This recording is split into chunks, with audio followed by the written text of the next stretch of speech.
Eles superaram em faturamento o mercado da música e do cinema, uma paixão que nos Estados Unidos movimentou no ano passado 24 bilhões de dólares. Atualmente, um dos principais braços da indústria do entretenimento são os games. Mas será que é possível definir qual o papel que eles ocupam na sociedade contemporânea? Artefato apresenta Games.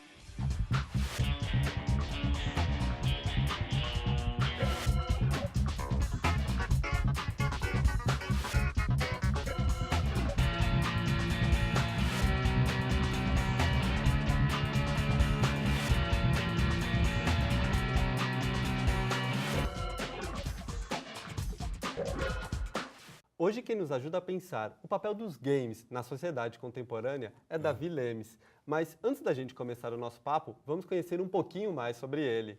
Davi de Oliveira Lemes é bacharel em mídias digitais pela PUC, mestre pelo Programa em Tecnologias da Inteligência e Design Digital pela mesma instituição. Estudou artes gráficas, processamento de dados, desenho, ilustração, 3D, pintura, quadrinhos e jornalismo multimídia. Leciona nos cursos de tecnologia e mídias digitais, tecnologia em jogos digitais e sistemas de informação na PUC de São Paulo. Davi é responsável pelo blog Game Repórter, um dos principais veículos que tratam da cultura gamer. Olá, Davi, bem-vindo ao Artefato. Eu que agradeço o convite e vamos falar de games. Vamos falar de games. Vamos lá. Então, Roger Ebert, um dos maiores críticos de cinema americano, disse que os games nunca poderão ser considerados uma forma de arte. Você concorda com isso? Discordo plenamente. É interessante que ele fez essa afirmação sem nunca ter jogado um game, né? Ele foi bem ambíguo, porque depois ele se arrependeu da afirmação, voltou atrás dizendo que poderiam ser forma de arte, mesmo assim ele não acreditava. Acho que no meio tempo aí ele deve ter jogado Raven Rain, que mostrou para ele ali que tem história e que pode ter crítica por trás.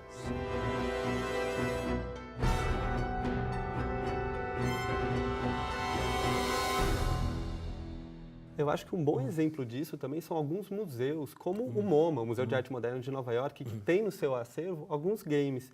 Então podemos dizer que hoje os jogos são bens culturais? O videogame, a linguagem do videogame já foi apropriada por diversas mídias, né? Temos quadrinhos que repetem fórmulas inventadas no videogame, temos a linguagem do videogame na literatura, no cinema, e hoje muito se fala da tal da gamificação, né? O game entrando por todos os poros aí da cultura. Acho que game é um bem cultural, sim. Só a gente para pensar o seguinte: imagina se você perguntasse para um garoto na década de 80 qual era o personagem mais famoso do mundo. Provavelmente ele ia responder Mickey Mouse. Se você perguntar nos dias atuais, ou ele vai responder Sonic, ou Mario, ou algum personagem de videogame.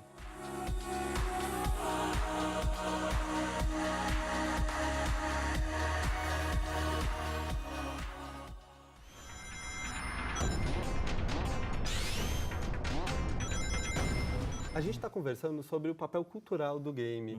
E como que a gente faz para avaliar um jogo? A gente pega a narrativa, personagem, protagonista, antagonista. Como que é essa forma crítica?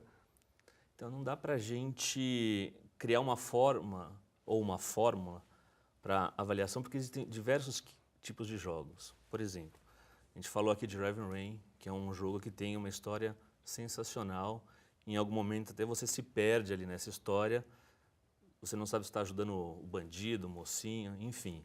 Você pode avaliar esse jogo pela narrativa, pelos personagens, por várias linhas que o cinema usa.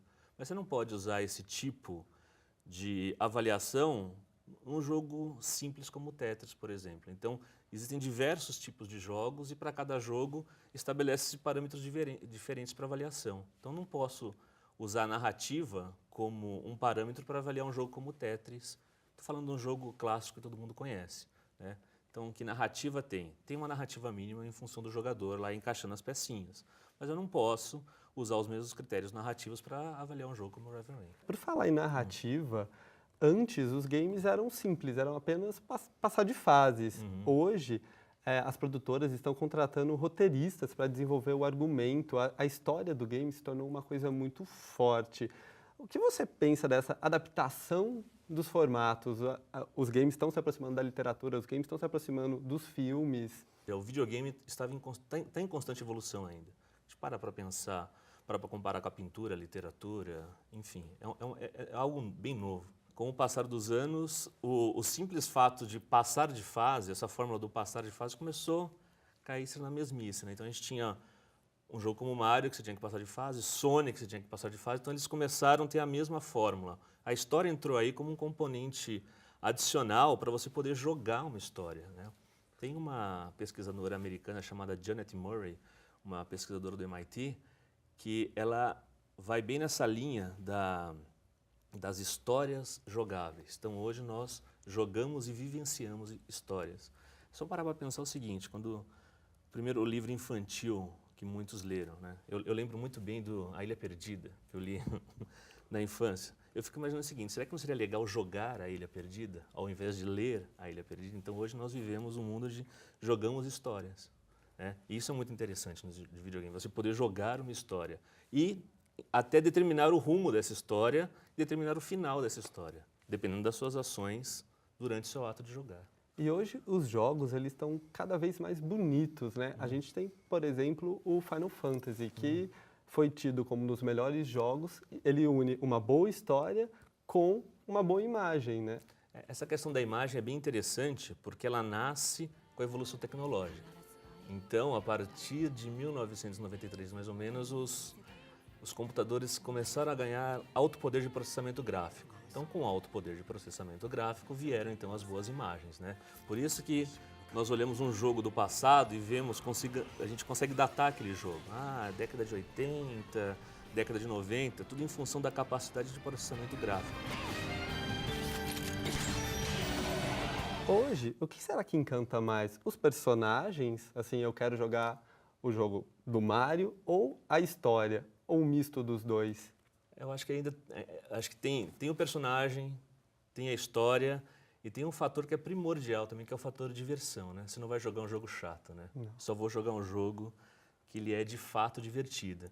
Então, tem que ter um fator de diversão. Até nos jogos onde você joga uma história, tem que ter algum momento de diversão. Seja você encontrar uma pista, fugir de alguém, entrar num labirinto qualquer. Então tem um fator lúdico aí no meio. A gente não pode esquecer desse fator, que eu acho que este sim é o principal fator que leva aí a fazer um game de sucesso. Apesar da expressão artística dos jogos hoje, eles acabam têm a sua função de entretenimento. É exatamente isso, né? Eles vêm numa constante evolução e é só a gente parar para pensar o seguinte, existem as novas gerações, muitos garotinhos aprendem primeiro a jogar videogame, depois a ler e escrever, né? Então, o game ele já está enraizado na cultura das novas gerações. Apesar de hoje nós vermos os games influenciando os quadrinhos e o cinema, um caso clássico é o Scott Pilgrim, né? Você lê a história, você sente que está no meio de um jogo de videogame. A história, ela tem um ritmo de jogo. E quando isso foi para o cinema, esse ritmo se manteve. No próximo bloco, a gente continua a nossa conversa sobre games. Artefato volta já!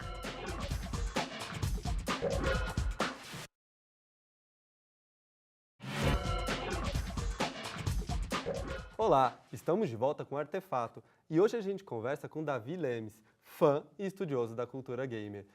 Davi, durante muito tempo os jogos ficaram ligados a uma experiência solitária. Hoje esse cenário é completamente diferente, né? Sim, ele é completamente diferente em função dos novos consoles que oferecem uma alta conectividade à rede, à internet.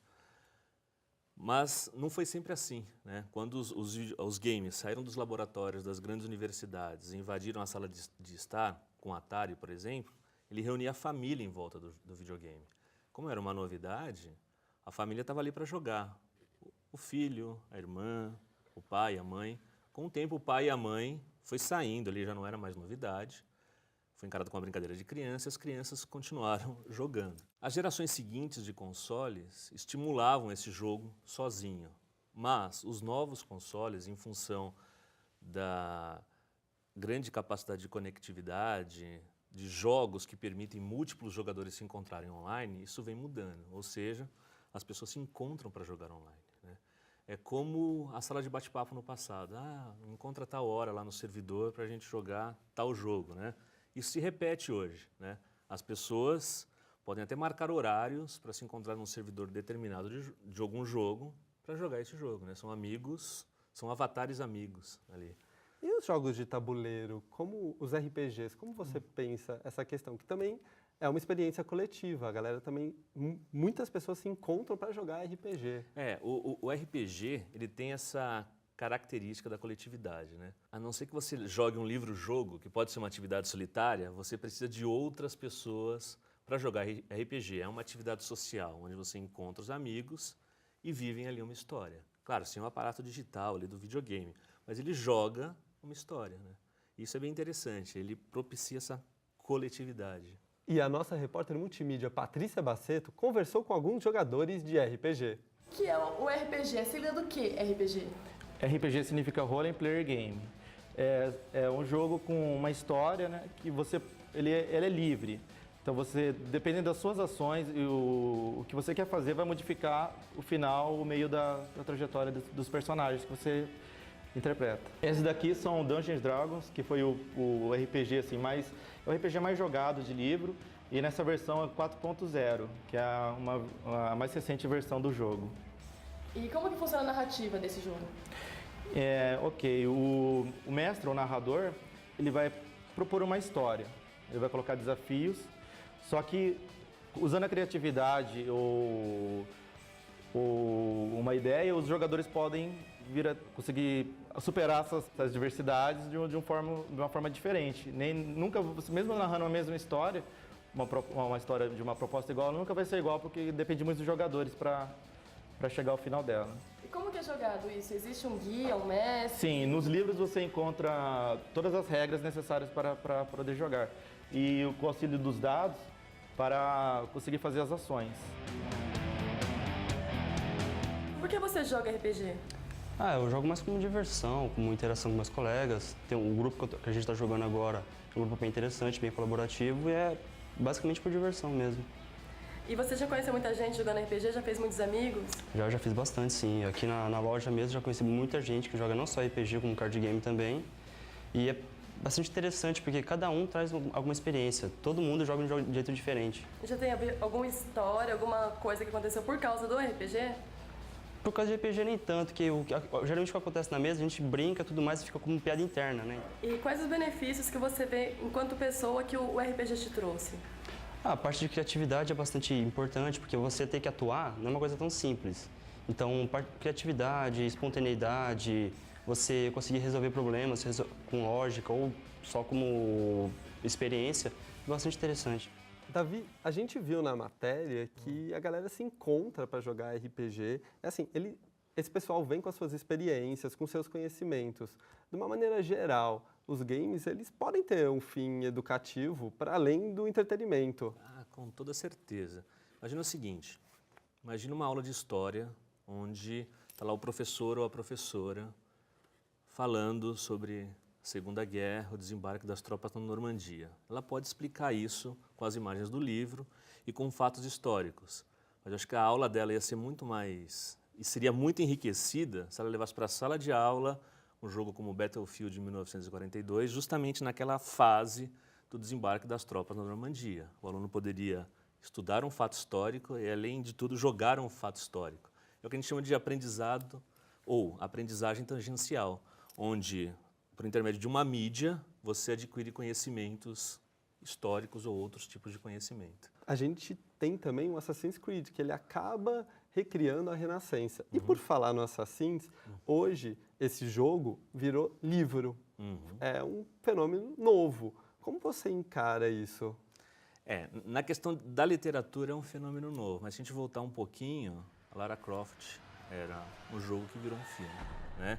A gente começa a voltar lá para a transmídia, né? E tem outros exemplos do passado também do movimento inverso, né? De livros que viraram filme, né? Drácula, Frankenstein, A Volta ao Mundo em 80 Dias, Alice. O que você pensa dessas adaptações literárias? Pois é, na questão aí do Assassin's Creed, a gente tem uma boa história no jogo. Então, essa boa história, ela gerou um livro, né? Tem um fato ali, tem roteiristas trabalhando nessa história, tem um ambiente muito propício, que, obviamente, foi um jogo de sucesso e que a adaptação para literatura, não vou dizer que foi natural, mas ela tinha componentes que poderiam levar a esse sucesso, como o personagem, a trama, os assassinatos, aquele mundo envolvendo o jogo. Acho que esse é um dos primeiros casos, né, de que um game vira um livro, né? A gente já teve casos de game virar filme, game virar quadrinhos, e assim virar desenho animado, né? Mas eu acho que isso só vem a enriquecer a cultura gamer e mostra que o game é um bem cultural. Essa licença poética que alguns designers de games têm quando vão recriar um personagem, tem algum ponto negativo, algum ponto que você vê como crítico? Nenhum ponto negativo, porque você pode recontar uma história e recontar do seu jeito, né? E esse seu olhar é como se tivéssemos uma refilmagem de um filme clássico sob um olhar de um novo diretor, né? Existe o personagem, existe a história clássica, existe uma releitura em cima dela com essa nova mídia.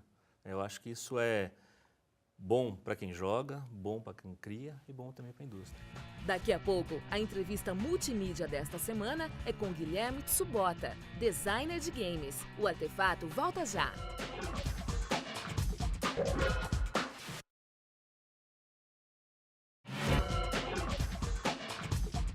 Olá, estamos de volta com o Artefato e hoje a gente conversa com Davi Lemes, professor de Jogos Digitais da PUC de São Paulo.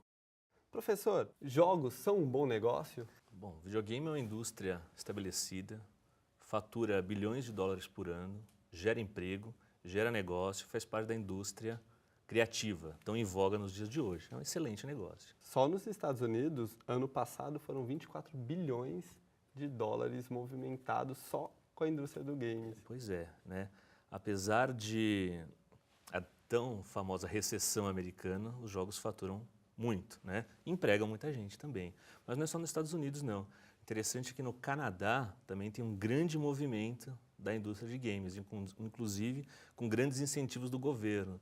Então o Canadá está sendo um grande polo produtor de games. Então muitos jogos que jogamos hoje, Xbox, PlayStation 3, nesses grandes consoles, apesar de a marca ser americana, eles são produzidos no Canadá, em solo canadense, em função de todos os benefícios que eles recebem.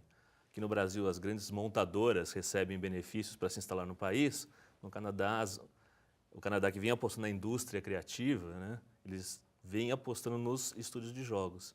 Então, tem um grande movimento do governo para levar os grandes estúdios para lá. E já tem grandes estúdios bem estabelecidos lá. E o Artefato conversou com o Guilherme Tsubota, designer de jogos eletrônicos e proprietário da 8D Games, sobre o potencial comercial e também artístico dos games. Os advergames são jogos publicitários, né? Vem da palavra advertisement, que é publicidade, games são jogos, né? São jogos publicitários. O papel deles é vender a marca. A marca que nos contrata para desenvolver um advergame, ela tem sempre o intuito, que é ou a divulgação da sua marca, o branding, né? Aumentar esse branding, ou vender ou lançar um determinado produto. Então o objetivo é sempre fazer uma demonstração de uma forma lúdica e divertida e, de certa forma, incentivar que o jogador consuma aquele produto.